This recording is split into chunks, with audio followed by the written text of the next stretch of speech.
स्वदेश सक्सेस में आपका स्वागत है। मैं हूं अरविंद चौहान। आज हमारे साथ हैं 1992 बैच के भारतीय वन सेवा के अधिकारी पुरुषोत्तम दीवान। उनसे जानने की कोशिश करते हैं। सर, आपका बहुत बहुत धन्यवाद, आपने स्वदेश न्यूज को समय दिया।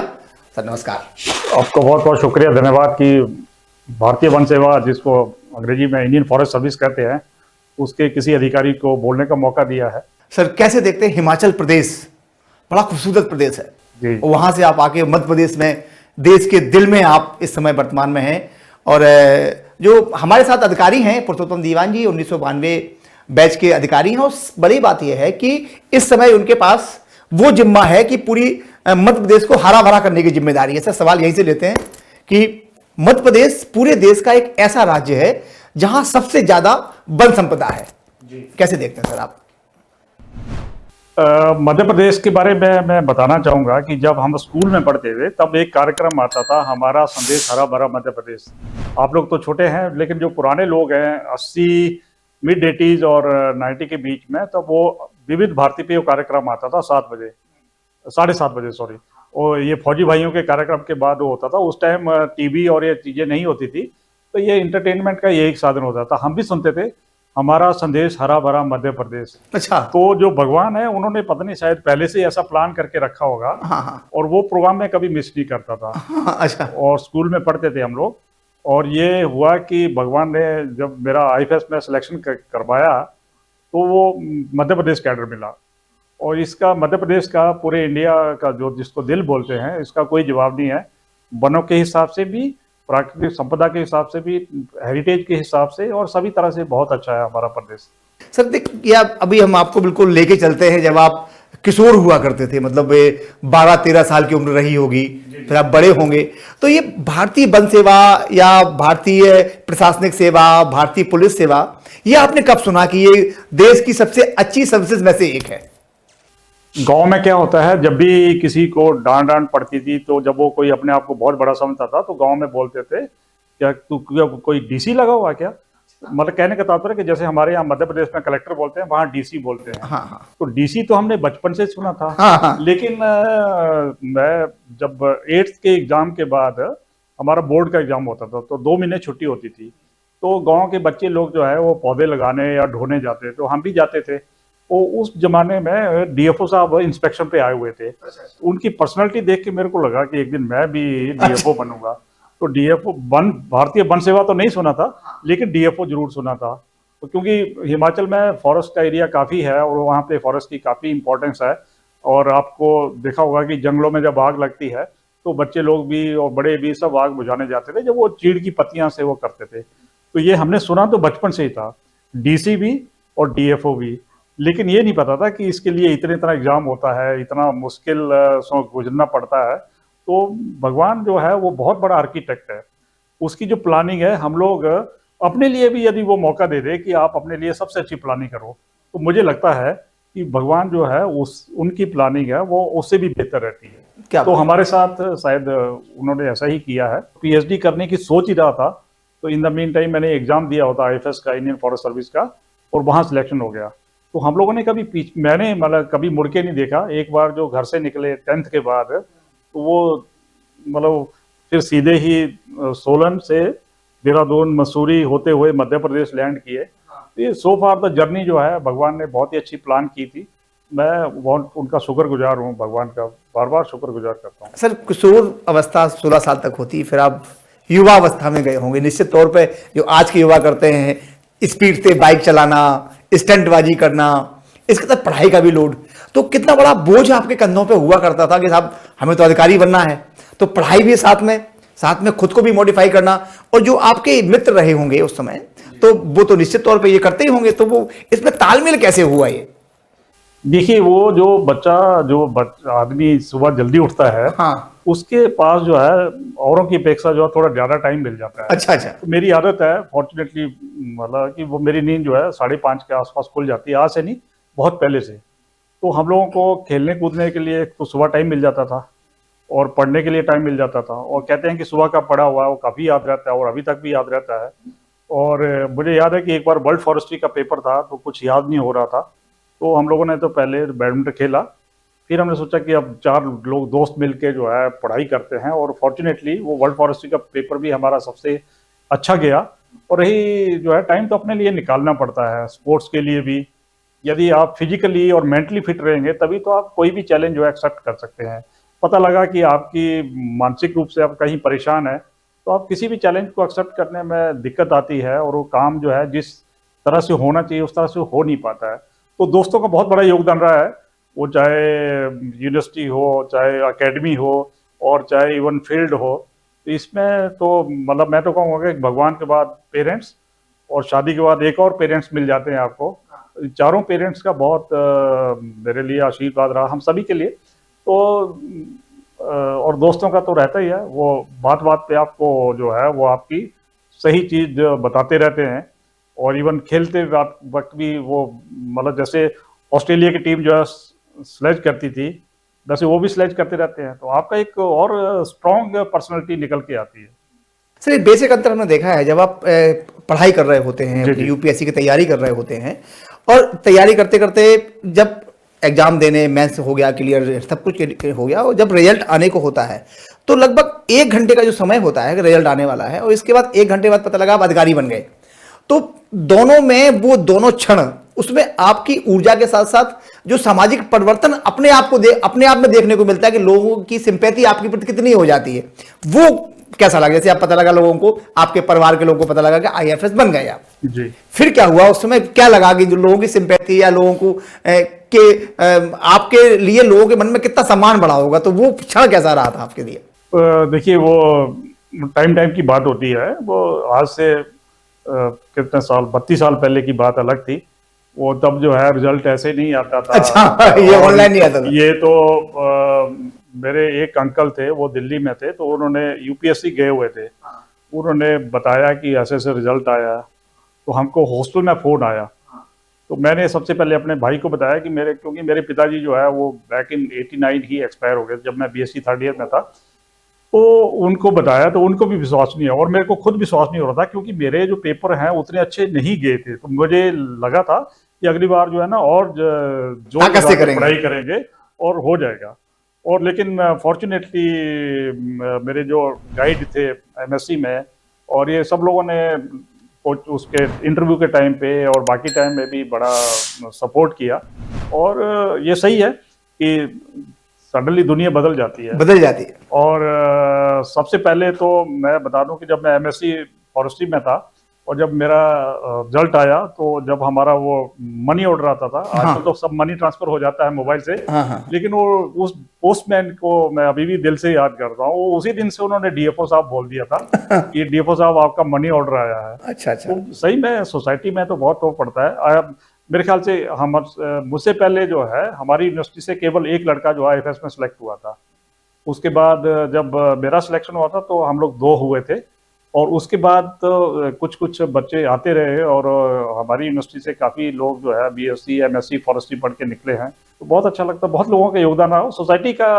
नो डाउट कि मतलब जिन किसानों ने हमको सब्जी सप्लाई की होगी हमारी मेस में, और जिन लोगों ने हमको हॉस्टल में रह के खाना खिलाया होगा, उन लोगों का योगदान हम लोग भूल जाते हैं। लेकिन उनका भी योगदान उतना ही इम्पोर्टेंट है जितना अपने पेरेंट्स का या आपके दोस्तों का है। मैं अभी भी याद करता हूँ कि जो लोग हमारी मेस में काम करते थे, हमको रोटियां खिलाते थे, परांठे खिलाते थे, तो उनका योगदान हम लोग नहीं भूल सकते। निश्चित। आप जब आप ये आईएफएस का सिलेक्शन आपका हुआ, आप अविवाहित थे, शादी निश्चित तौर पे जब एक आईएफएस की शादी, तो बहुत सारे ऑफर आने शुरू हो गए होंगे, तो उस समय का सिलेक्शन का वो कैसे किया? निश्चित तौर पर एक गृहिणी हमारी होती हैं, वो एक पूरे घर की जिम्मेदारी उनके ऊपर होती है, तो ये चुनाव कैसे हुआ?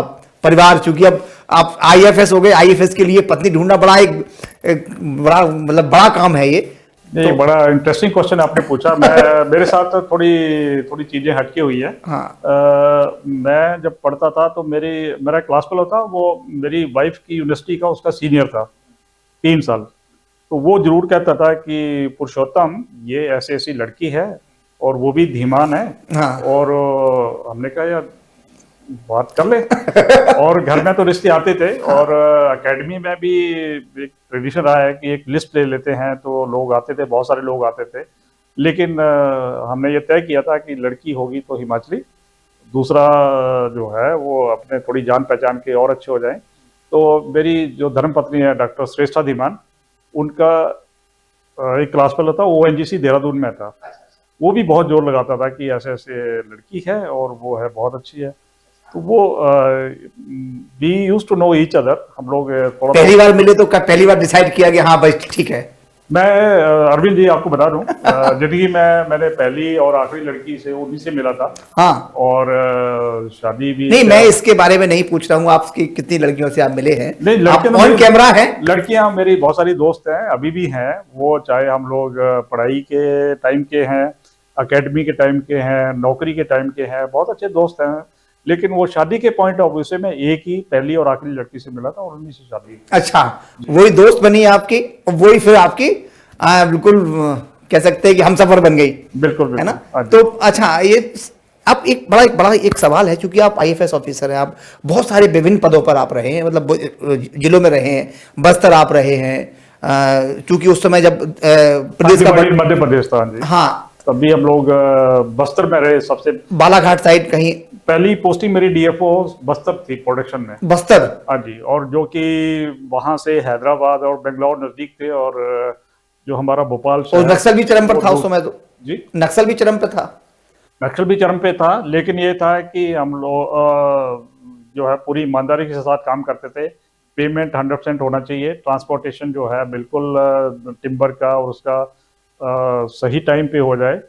तो थी उनकी विचारधारा अलग है। मुझे लगता है कि आने वाले टाइम में वो जो है वो भी मेन स्ट्रीम में आएंगे, और हमारी जो डेवलपमेंट है उसकी स्ट्रीम में आने के जो साथ जो है देश को जो है वो और ऊंचाइयों पे ले जाएंगे। वहाँ के नवयुवक जो हैं वो काम कर रहे हैं अभी भी जी। सर, मानसिक दबाव कितना रहता है? आप जॉब में होते हैं, फिर परिवार भी देखना होता है, क्योंकि इस पद पे होते हैं आप मध्य प्रदेश में, क्योंकि एक जंगल का राजा DFO होता है और शेर होता है। जब आप वहां होते हैं, फिर आप पारिवारिक तालमेल बड़ा मुश्किल हो जाती होगी IAS IPS के लिए, क्योंकि कहीं ना कहीं खटपट तो होती होगी कि आप समय नहीं दे पाते होंगे। तो ये तालमेल कैसे बिठाना बड़ा महत्वपूर्ण काम है ये। नहीं, बड़ा मुश्किल सवाल आपने पूछा, लेकिन मेरा ये कहना है कि ये सब वेरी करता है मैन टू मैन।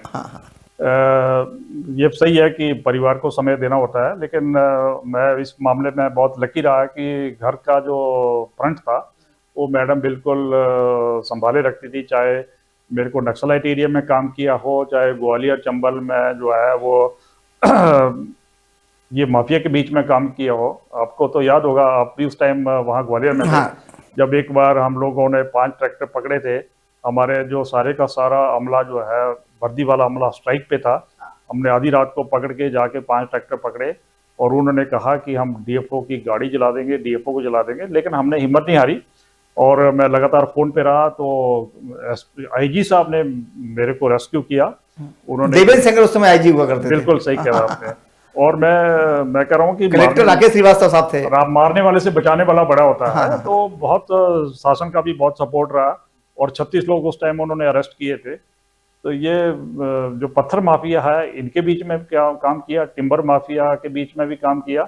लेकिन जो आपने कहा कि वो IAS IPS के उनके साथ तालमेल कैसा बैठता है, बहुत सारे लोग तो हमारे दोस्त रहते हैं।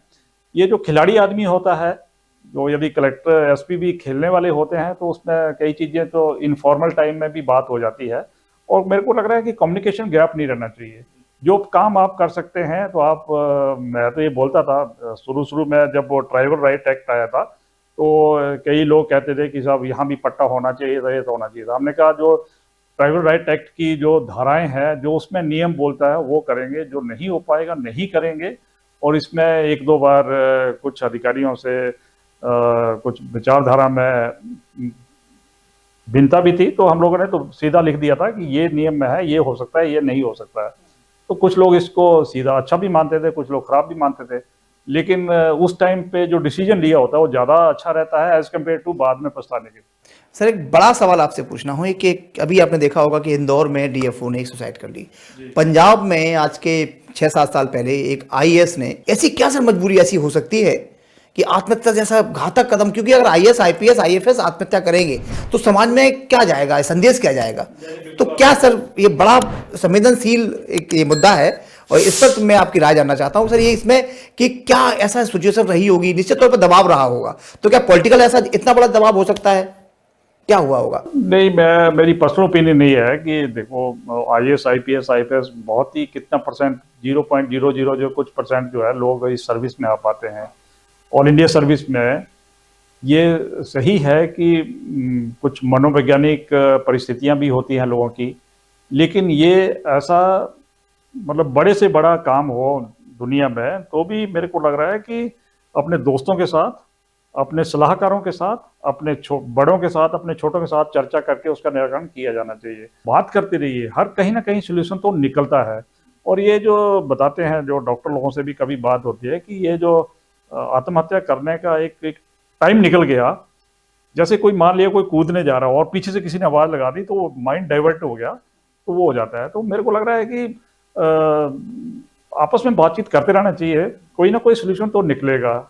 और एक आदमी एक सामाजिक प्राणी है, वो मुझे लगता है सर शासकीय जॉब से ज्यादा पारिवारिक समस्याएं ज्यादा समस्या करते हैं, क्योंकि आईएएस आईपीएस जितने भी बड़े पद पे लोग होते हैं या बड़े उद्योगपति होते हैं वो निश्चित तौर पे घर पे समय नहीं दे पाते हैं, तो ये कारण हो सकता है। पता नहीं, आप ये तो कोई डॉक्टर लोग जो है इस सवाल का आपको बेहतर अच्छे से जवाब दे पाएंगे। मुझे लगता है कि ऐसा कोई प्रॉब्लम नहीं है कि जो हाँ, इससे मौत से बड़ा मौत के लिए कोई प्रॉब्लम। दूसरा ये है कि जब आपकी एक्सपेक्टेशन जो है ना बहुत बढ़ जाती है, तब शायद ऐसा वो आता है कि आप अपने किसी से बता नहीं रहे हैं, और यदि 4 दोस्तों के साथ आपने शेयर कर लिया, घर वालों के साथ शेयर कर लिया, तो कोई ना कोई सोल्यूशन निकलता है। हाँ, तो चिल हो जाते हैं। दोस्त यही बोलते हैं कि यार छोड़, हो गया, काफी है, इतना गुजारा हो जाएगा, या घर वाले भी यही कहते हैं।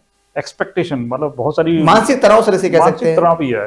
बाकी सरकारी ऐसा नहीं होगा काम, कोई वो नहीं है। आप ही देखते हैं, आपकी कोई सड़क बन रही है, इंजीनियर साहब के ऊपर प्रेशर है कि इतने टाइम में वो करना था, टाइम थोड़ा बढ़ जाता है, कोई उसको सजा नहीं होगी। तो मुझे लगता है कि ये तो आपको जिम्मेदारी से हटा दिया जाएगा, पद पे तो रहेंगे आप। और जिम्मेदारी से भी ऐसा भी नहीं कोई हटा देगा कि हाँ। आपको वहीं दुनिया खत्म हो जाएगी, वहां तो दुनिया शुरू होगी। बिल्कुल। आप तो यदि दूसरी जगह जाएंगे तो आप और अच्छा करेंगे। आपके जानकारी के लिए वैसे बता दूं, अनडिवाइडेड मध्य प्रदेश से हम लोगों ने बस्तर से नौकरी शुरू की थी as DFO after training part. तो हम लोग बहुत लकी हैं कि हम लोगों ने लगभग 2-2 साल बाद जो है सारा मध्य प्रदेश देख लिया, और हमारे जगह जगह दोस्त हैं, कहीं भी ये चले जाएं। आप ही आज भादरों के लड्डू लाए हैं कि आपको मालूम है कि हम लोग 2.5 साल ग्वालियर में रहे हैं। और ये इससे बढ़िया मैं तो कहता हूँ कि एक ग्रामीण जो है अपने गांव में रहता है तो उसका ही है, लेकिन हम लोग तो मतलब 36 जगह रह लिए, 36 जगह हमारे जो है गाँव बस गए हैं। 4 आदमी कहीं जाएंगे तो चाय पिलाएगा, खाना खिलाएगा, दोस्ती से बातें करेगा, तो बहुत अच्छा लगता है। और मुझे लगता है कि भगवान ने इससे बढ़िया यात्रा शायद नहीं प्लान की होगी किसी और के लिए, हमारे लिए जितनी अच्छी की है। सर, एक आज के हर युवा का सपना होता है कि आईएएस आईपीएस आईएफएस बने, वो मतलब भारतीय सर्विस में जाए और क्रैक करे। सर, क्या लगता है आपको, 10 लाख बच्चे फॉर्म भरते हैं, 10,000 बच्चे पास होते हैं, और मुश्किल से गिने चुने 200, 300, 250 बच्चे इस सर्विस में, 300-400 बच्चे इस सर्विस में आ पाते हैं। तो बेसिक कमी कहाँ रह जाती, बच्चे कहाँ गलती कर देते हैं कि वो पिछड़ जाते हैं और बिल्कुल एंड, कभी कुछ लोग इंटरव्यू में चले जाते हैं, कुछ लोग मेंस क्लियर नहीं कर पाते, कुछ लोग प्री क्लियर नहीं कर पाते, तो उनके लिए क्या आपकी एक क्या सलाह है, क्या करना चाहिए? मेरा तो सलाह ये है कि देखिए, वो ऑल इंडिया सर्विस या दूसरी जो अलाइड सर्विसेज हैं वो बहुत अच्छी हैं, सारी ही बहुत अच्छी हैं। इवन प्राइवेट सेक्टर में जो जॉब्स हैं वो भी बहुत अच्छी हैं। अपना जो है प्रयत्न करना चाहिए, जितने भी अटेम्प्ट हैं, और एक को सिस्टमेटिक प्लानिंग करके करें, तो ये कोई दुनिया जो है वहाँ ख़त्म नहीं होगी, वहाँ से तो दुनिया शुरू होगी। बहुत सारे लोग हैं जिनका प्री भी नहीं हो पाया था, लेकिन प्राइवेट सेक्टर में उन लोगों ने बहुत अच्छा काम किया। पूरी तन्मयता से जो है जोर लगा के मेहनत करें, उसके बाद होता है तो बहुत अच्छा है, नहीं होता है तो कोई बात नहीं, जो भगवान ने प्लानिंग की होगी वो शायद इससे बेहतर होगी। भगवान ने जो प्लानिंग की होगी। सर, ये एक सवाल है कि आज के डेट में, जैसे मैंने एक अभी सिविल सर्विस की टॉपर का इंटरव्यू किया था, उनका कहना था कि मोबाइल से अगर आप दूरी बना लेंगे तो आपकी परीक्षाएं और अच्छी होंगी, और तो क्या लगता है आपको कि टेक्नोलॉजी से दूर होकर ये सब संभव हो पाएगा? नहीं, वो मोबाइल से भी बहुत ज्यादा दूरी, इन द सेंस कि वो उसका टाइम, हर मैसेज आ रहा है, हर उसको बार देख रहा हाँ, है, डिस्टर्ब हो रहा है अभी। डिस्ट्रैक्शन तो होती है। लेकिन मेरा ये कहना है कि एक बार सुबह देख लिया, एक बार दोपहर को देख लिया, शाम को देख लिया, या जरूरत पड़ने पे आपने फोन से बात कर ली, तो दैट कैन बी डन। कोई बिल्कुल ही दुनिया से कटने की जरूरत भी नहीं है। लेकिन ये बात सही है कि डिस्ट्रैक्शन तो होता है। लेकिन डिस्ट्रैक्शन तब होता है कि आप व्हाट्सएप पे लगे हैं या फेसबुक पे लगे हैं, किसने आपके फोटो को लाइक किया, वो किया, दोनों चीजें एक साथ नहीं चल पाती। तो वो थोड़ा आपको कंट्रोल करना पड़ेगा। कहते हैं ना कि पढ़ाई दुनिया में सबसे आसान काम भी है और सबसे मुश्किल काम भी है। आसान काम इस तरह से है कि आपको कंसंट्रेट होकर पढ़ाई करनी है, तब तो आसान हो गया। मुश्किल काम यह है कि आपका ध्यान कहीं और है और आप पढ़ाई भी करना चाहते हैं, तो फिर वो सबसे मुश्किल काम हो गया। सर, आप युवा रहे होंगे उस समय लगभग, अभी युवा नहीं है। 1988 की बात करें, 1990 की बात करें, आप जी, जी। युवा होंगे। वर्तमान के युवाओं को, अपने उस युवा समय को कैसे देखते हैं आप? बेसिक दोनों में क्या फर्क है? देखिए, हम लोग तो जब यूनिवर्सिटी में पढ़ते थे, तो पहले हम लोग बहुत खुश हुए कि जो दूरदर्शन वाले जो है सुबह सुबह रंगोली दिखाते थे। और आजकल तो जो है वो 24 घंटे चैनल चलते हैं। तो वो जब समय के साथ साथ तो परिवर्तन होता ही रहता है, और समय के साथ ही अपने आप को एडजस्ट करना पड़ता है। और वो हो सकता है हमसे जो पहले थे, वो उनके उनके टाइम में रेडियो ही बहुत बड़ा क्रेज था, बाद में टीवी चैनल थे। मुझे तो याद है कि भट्टी साहब जो है, जसपाल भट्टी साहब, वो कहते थे कि कोई जमाना आएगा कि हर मार्केट में जो बंदा बेचेगा चैनल है, चैनल है, चैनल है। तो ये हम लोग सब देख रहे हैं, एक मतलब पता नहीं हजारों चैनल आते हैं, कहीं देख पाते हैं और एक भी नहीं देख पाते। और हमारे जमाने में तो एक ये था कि जब रंगोली शुरू हुई थी, तो जो लोग नहीं भी उठते थे, तो वो भी उठने लगे थे टाइम पे, ताकि हम लोग सुबह गाने रंगोली देख लें देखेंगे। सुबह सुबह। फिर चित्रहार आता था। तो वक्त के साथ तो बदलना ही पड़ेगा और बदलना ही चाहिए, और उसके हिसाब से एडजस्ट करना चाहिए। ठीक है, आपको मैं बता दूं कि मैंने बताया ना, मैं सुबह जल्दी उठता हूँ, तो फिर मैं उठ के फिर मैं खेलने जाता हूँ। एंड आई ट्राई टू, मतलब कोशिश करता हूँ कि समय भी टाइम पे, ऑफिस में टाइम पे पहुंच जाए अपने अपने टाइम। और कोई चीज़ें जो है घर पे मैं फाइल कभी नहीं लाता। घर भले ही ऑफिस में थोड़ा लेट बैठना पड़े, लेकिन उसका निपटारा जो है वहीं पे करना चाहिए। तो ये तो एडजस्टमेंट है, और मेरे को लगता है जिंदगी ही एक एडजस्टमेंट है। आप जिस तरह से चीज़ों को लेंगे, तो उस तरह से जिंदगी आसान होती जाएगी। एक अधिकारी को क्या जिंदा दिल होना चाहिए? बहुत सारे ऐसे अधिकारी हैं, वो बिल्कुल मुझे तो लगता है कि अधिकारी को ही क्यों, सभी को जिंदा दिल होना क्या चाहिए। इवन बिजनेसमैन को, इवन जो आपका मतलब राजमिस्त्री है, उसको भी जिंदा दिल होना चाहिए, तभी तो वो दीवार अच्छी बना पाएगा। सर, मेरा अंतिम सवाल है, अभी वर्तमान में आप पीसीसीएफ हैं इस समय आप, और एक जिम जैसे की जिम्मेदारी है, तो सर क्या जिम्मेदारियां हैं और ये इसका बेसिक काम क्या है? क्योंकि इतने महत्वपूर्ण आदमी को एक जिम में हरा भरा करने के लिए, तो क्यों ना मतलब ये कितना महत्वपूर्ण काम है, या इससे अच्छा भी कोई काम हो सकता है वन विभाग में? क्योंकि हरा भरा करेंगे तभी ऑक्सीजन मिलेगा और लोग वर्तमान में स्वस्थ होंगे। तो कितनी बड़ी जिम्मेदारी वर्तमान में आप महसूस करते हैं अपने ऊपर? मैं अपने आप को बहुत लकी मानता हूँ। इससे पहले मुझे याद है कि आपसे मुलाकात हुई थी, तब मैं एमडी था फिशरी फेडरेशन। हाँ। और सरकार ने कहा कि वापस विभाग आएंगे, आप ग्रीन इंडिया मिशन का काम देखेंगे। तो I was happy. Green India mission का जो है वो भारत सरकार का एक मिशन है, जिसमें कि आपकी जो भी जमीन खाली पड़ी है, जो फॉरेस्ट की है, चाहे रेवेन्यू की है, इवन प्राइवेट लैंड भी, उनको ग्रीन करना है।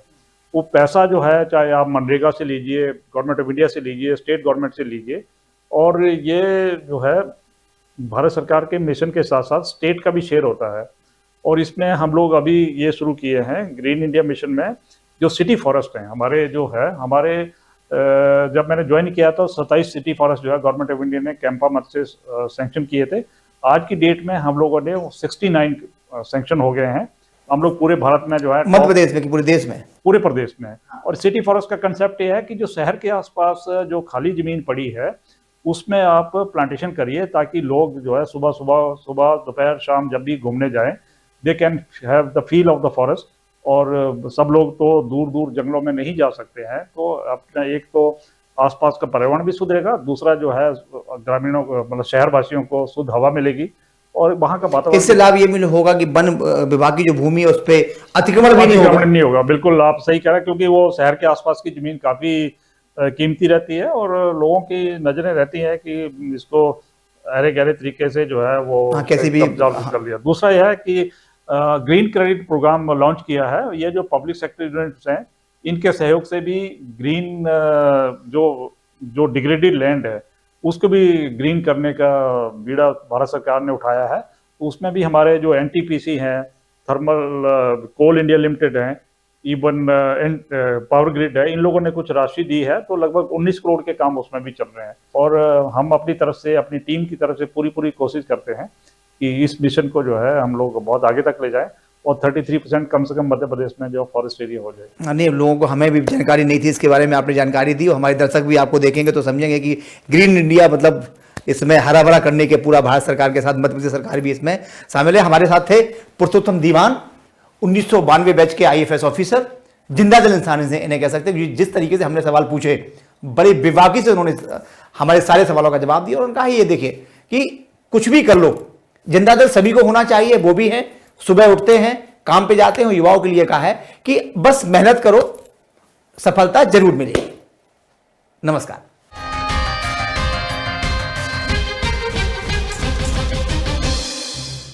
लेटेस्ट खबरों के लिए लाइक, फॉलो और YouTube पर सब्सक्राइब करें, बेल आइकन दबाएं, साथ ही विजिट करें swadeshlive.com पर।